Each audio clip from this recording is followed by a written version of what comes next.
అందరికీ నమస్కారం. సాధారణంగా లోకేష్ని పొగిడినా విమర్శించినా ఏం జరిగినా ఆంధ్రప్రదేశ్లో జరిగిందంటే దానికి ఒక అర్థం ఉంది. ఎందుకంటే నారా లోకేష్ అనే వ్యక్తి రాష్ట్రానికి చెందిన నాయకుడు కాబట్టి సరే ఇక్కడ విమర్శలు కావచ్చు, పొగడ్తలు కావచ్చు కామన్గా వస్తాయి. కానీ ఇదే రకమైనటువంటి విమర్శలు కావచ్చు, పొగడ్తలు కావచ్చు, పొగిడేవాళ్ళు పొగుడుతున్నారు, విమర్శించేవాళ్ళు విమర్శిస్తున్నారు. ఎక్కడ జరుగుతుందంటే పక్క రాష్ట్రంలో కూడా జరుగుతుంది. ఒక రకంగా నారా లోకేష్ పెట్టుబడుల వేటకు వెళుతుంటే పక్క రాష్ట్రాలు భయపడుతున్నాయా అంటే అవుననే సమాధానం వస్తుంది. తమిళనాడుకు రావాల్సినటువంటి ప్రధాన పెట్టుబడులన్నీ కూడా ఇప్పుడు ఆంధ్రప్రదేశ్ వచ్చేస్తున్నాయి. తమిళనాడు ప్రభుత్వం ఏం చేస్తుంది అని చెప్పి తమిళనాడు ముఖ్యమంత్రిని, అక్కడ పరిశ్రమల శాఖ మంత్రిని ట్యాగ్ చేసి చాలామంది సోషల్ మీడియాలో పోస్టులు పెడుతున్నారు. సో ఆ పోస్టులు కూడా మీరు ఒకసారి చూడొచ్చు. సో చూశారు కదా, ఈ రకమైనటువంటి పోస్టులు ఎందుకు పెడుతున్నారు అంటే ఇటీవల దేశానికి వచ్చినటువంటి మొత్తం పెట్టుబడుల్లో 25.3% పెట్టుబడులను ఆంధ్రప్రదేశ్ కైవసం చేసుకుంది. సెకండ్ ప్లేస్లో ఉన్న వాళ్ళ పెట్టుబడులు ఎంతో తెలుసా? 13%. థర్డ్ ప్లేస్లో ఉన్న వాళ్ళ పెట్టుబడులు 12% అంటే మిగతా 2-3 స్థానాల్లో ఉన్న ఇద్దరూ కలిసినా కానీ ఆంధ్రప్రదేశ్ పెట్టుబడులను అందుకోలేని స్థాయిలో ఆంధ్రప్రదేశ్ ఉంది. సో ఇప్పుడు తమిళనాడుకి రావటానికి ప్రయత్నం చేసి లేదా తమిళనాడులో వస్తుంది అనుకున్నటువంటి పరిశ్రమలు అన్నీ కూడా ఆంధ్రప్రదేశ్ వెళ్ళిపోతున్నాయి. సో అక్కడ పరిశ్రమల శాఖ మంత్రి దూకుడుగా వెళుతుంటే ఇక్కడ మాత్రం ఏం జరుగుతుందని చెప్పి తమిళనాడు ప్రజలు కావచ్చు, నెటిజన్స్ కావచ్చు, కొంతమంది పారిశ్రామికవేత్తలు అంటే లైక్ తమిళనాడులోనే ఇండస్ట్రీలు నడుపుతున్న వాళ్ళు కావచ్చు, సో అలాంటి విధానాలు ఏపీలో అనుసరిస్తున్నటువంటి విధానాలు తమిళనాడులో కూడా అనుసరించవచ్చు కదా.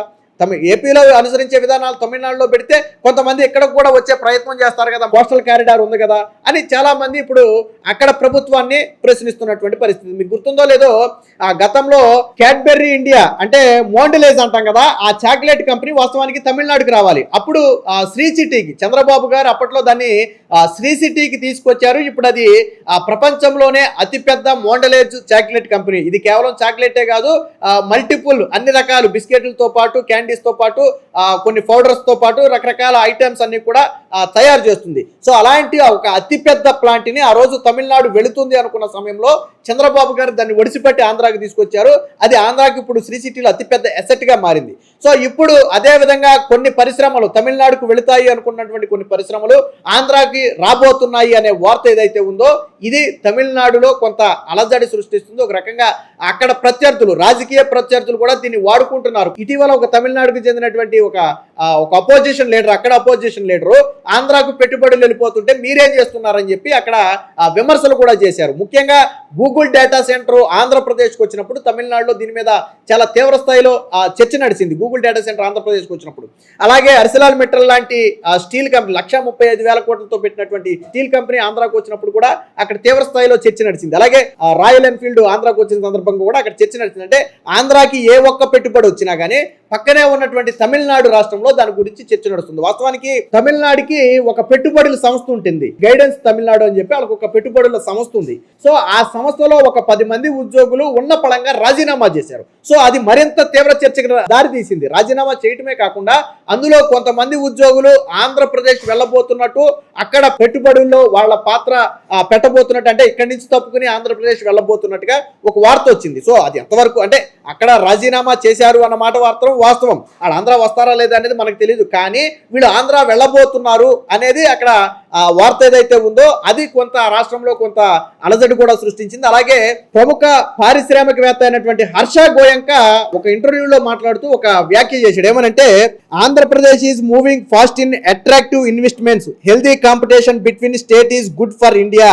అంటే పెట్టుబడులు ఆకర్షించడంలో ఆంధ్రప్రదేశ్ దూసుకుపోతుంది. రాష్ట్రాల మధ్య ఆరోగ్యకరమైనటువంటి ఈ పోటీ అనేది దేశానికి కూడా మంచిదేనని చెప్పి ఆయన చెప్పాడంటే ఎక్కడైనా సరే పోటీ ఉంటేనే అక్కడ ఉంటుంది. అంటే ఏ రంగంలోనైనా పోటీ అనేది కామన్. ఇప్పుడు ప్రతి రాష్ట్రం కూడా ఆ రాష్ట్రానికే పెట్టుబడులు రావాలని కోరుకుంటుంది, అక్కడ యువతకు ఉద్యోగాలు రావాలని కోరుకుంటుంది, అక్కడ ఆర్థికంగా అభివృద్ధి చెందాలని కోరుకుంటుంది. సో ఈ రకమైనటువంటి పోటీ ఉన్నప్పుడే పరిశ్రమలకి కొంత వెసులుబాటు ఉంటుంది. సో ఎవరైతే మెరుగైన అవకాశాలు కల్పిస్తారో, ఎవరైతే మెరుగైన సౌకర్యాలు ఇస్తారో, ఎవరైతే ఫ్రీ హ్యాండ్ ఇస్తారో, వచ్చే కంపెనీలకు ఫ్రీ హ్యాండ్ ఇస్తారో అలాంటి చోట కంపెనీలు పెట్టడానికి అవకాశం ఉంటుంది. మీకు గతంలో కూడా చంద్రబాబు గారు చెప్పారు, హైదరాబాద్లో కొన్ని కంపెనీలను మాట్లాడి ఇతర రాష్ట్రాల్లోకి వెళ్ళిపోవాలి కావాల్సినటువంటి వాటిని ఇంటికి పిలిచి టిఫిన్ పెట్టి వాళ్ళని మెప్పించి ఒప్పించి తర్వాత ఆంధ్రప్రదేశ్లో అప్పుడు హైదరాబాద్లో పెట్టుబడులు పెట్టించారు. గతంలో చంద్రబాబు గారు చెప్పారు. ఇవన్నీ ఏమి చిన్న చిన్న స్టోరీలు కాదు. ఇప్పుడు అదే పని నారా లోకేష్ కూడా చేస్తున్నాడు. వాస్తవానికి ఇప్పుడు ఏదైతే సౌత్ కొరియాకి చెందినటువంటి కియా ఎలక్ట్రానిక్ విభాగం ఉందో అది తమిళనాడులో పెట్టే అవకాశం ఉంది. ఆల్రెడీ కియా మాన్యువల్కి సంబంధించి మన ఆంధ్రాలో అనంతపురంలో మ్యానుఫ్యాక్చరింగ్ జరుగుతుంది, మనకు తెలుసు.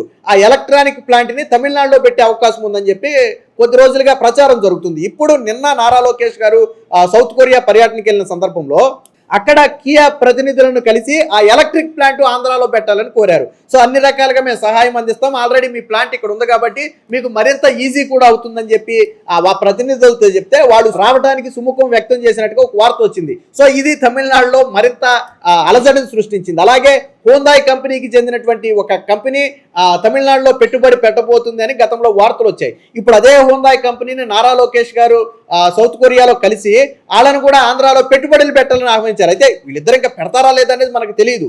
సో అంటే నారా లోకేష్ మన తమిళనాడులో ఒక అడుగు ముందుకేస్తే నారా లోకేష్ ఇక్కడ 10 అడుగులు ముందుకు వేస్తున్నాడు. ఇది రాష్ట్రం మొత్తం 10 అడుగులు ముందేస్తే నారా లోకేష్ 20 అడుగులు ముందుకు వేస్తున్నాడు. అంటే పెట్టుబడులు ఆకర్షించడంలో అటు చంద్రబాబు గారు కావచ్చు, ఇటు నారా లోకేష్ గారు కావచ్చు ఏ స్థాయిలో కష్టపడుతున్నారు అనడానికి తమిళనాడులో జరుగుతున్నటువంటి ఈ చర్చ.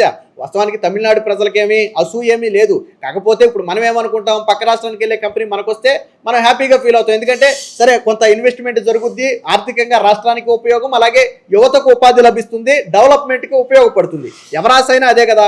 సో అలాగే పక్క రాష్ట్రం కంపెనీ మనకు వస్తే ఎలా బాగుండని మనం ఫీల్ అవుతామో, మన కంపెనీ పక్క రాష్ట్రానికి వెళ్ళిపోతున్నా మనకు అదే విధంగా బాధ ఉంటుంది. మీకు గుర్తుందో లేదో కియా ఎక్స్టెన్షన్ ప్లాంట్ వెళ్ళిపోతుందని చెప్పి ఒక వార్త వచ్చింది జగన్మోహన్ రెడ్డి సీఎం అయిన కొత్తలో. ఎందుకంటే అక్కడ పొలిటికల్గా వాళ్ళని కొద్దిగా డిస్టర్బ్ చేయటం, కొంతమంది కొన్ని కాంట్రాక్టులు ఈ కియా ప్లాంట్లో కాంట్రాక్టులు మాకు ఇవ్వాలని చెప్పి డిమాండ్ చేయడంతో కియా ఎక్స్టెన్షన్ ప్లాంట్ వెళ్ళిపోతుందని నేషనల్ మీడియా రాయిటర్స్లో ఒక కథనం వచ్చింది. ఆ కథనం వచ్చిన తర్వాత అది ఆంధ్రప్రదేశ్లో ఒక ఉలిక్కిపాటుగా మారింది. చంద్రబాబు గారు అంత కష్టపడి కియా ప్లాంట్ని తీసుకొస్తే దాని ఎక్స్టెన్షన్ ప్లాంట్ని మీరు వేధించి పంపేయడం కరెక్టేనా అని చెప్పి తమిళనాడు రాష్ట్రానికి వెళ్ళిపోబోతుందని వార్త వచ్చింది అప్పట్లో. సో కరెక్టేనా అంటే అప్పుడు జగన్మోహన్ రెడ్డి మొత్తానికి దిద్దుబాటు చర్యలు ప్రారంభించి ఎక్స్టెన్షన్ ప్లాంట్ వాళ్ళతోనే మళ్ళీ ఒక వార్త ఇప్పించాడు. ఏమని, మేము ఎక్కడికి వెళ్ళటం లేదు, ఇక్కడే ఉంటామని చెప్పి మళ్ళీ క్రియా ప్రతినిధులతోనే ఒక వార్త ఇప్పించారు. అంటే విధానాలు ఎలాంటి విధానాలో చూడండి. ఇక్కడ నారా లోకేష్ గారు రాష్ట్రంలో ఏం లభిస్తుంది అనేది చెప్పారు. స్పీడ్ ఆఫ్ డూయింగ్ బిజినెస్ అనేది రాష్ట్రానికి అతిపెద్ద ఎసెట్గా మారింది. ఇప్పుడు మనం మాట్లాడుకునే పెద్ద పెద్ద కంపెనీలన్నీ కూడా దేశంలో ఎక్కడైనా పెట్టవచ్చు, బట్ ఆంధ్రప్రదేశ్లో ఎందుకు పెడుతున్నాయి అంటే ఇక్కడ పెట్టుబడులకు అనుకూలమైనటువంటి వాతావరణాన్ని ఆంధ్రప్రదేశ్లో కల్పించారు. ఇక్కడ ఉన్నటువంటి నాయకత్వం ఏదైతే ఉందో అది ఉపయోగపడుతుంది. నారా లోకేష్ గారు ఒక మీటింగ్ సందర్భంగా మాట చెప్పారు. ఏమని, ఇప్పుడు నేను ఏదైతే ఇన్వెస్ట్మెంట్స్ సమ్మిట్లోకి నేను వాళ్ళతో ఒప్పందాలు ఎంఓయూలు చేసుకున్నామో 25 వాట్సాప్ గ్రూపులు క్రియేట్ చేశాం వాళ్ళతో. అందులో నేను ఉంటాను, మా అధికారులు ఉంటారు, అలాగే ఆ సంస్థ ప్రతినిధులు ఉంటారు. సో అనునిత్యం వాట్సాప్లో దాని స్టేటస్ నేను తెలుసుకుంటూనే ఉంటా. స్వయంగా ఎవరైనా సరే ఒక కంపెనీ ప్రతినిధి మాట్లాడాలంటే డైరెక్ట్గా అదే వాట్సాప్లో నాతో మాట్లాడవచ్చు. అంటే 25 వాట్సాప్ గ్రూపులు పెట్టి నేను అనునిత్యం దాన్ని మానిటర్ చేస్తున్నాను. కాబట్టి లాస్ట్ ఇయర్ ఏదైతే వైజాగ్ సమ్మిట్లో వచ్చినటువంటి పెట్టుబడులు ఉన్నాయో దాదాపు ఆల్మోస్ట్ 30% to 40% ఆల్రెడీ గ్రౌండ్ అయిపోయినాయి. ఒక సంవత్సరంలో వచ్చిన పెట్టుబడులు మొత్తంలో 30% గ్రౌండ్ అవటం అంటే ఆషామాషి వ్యవహారం కాదు.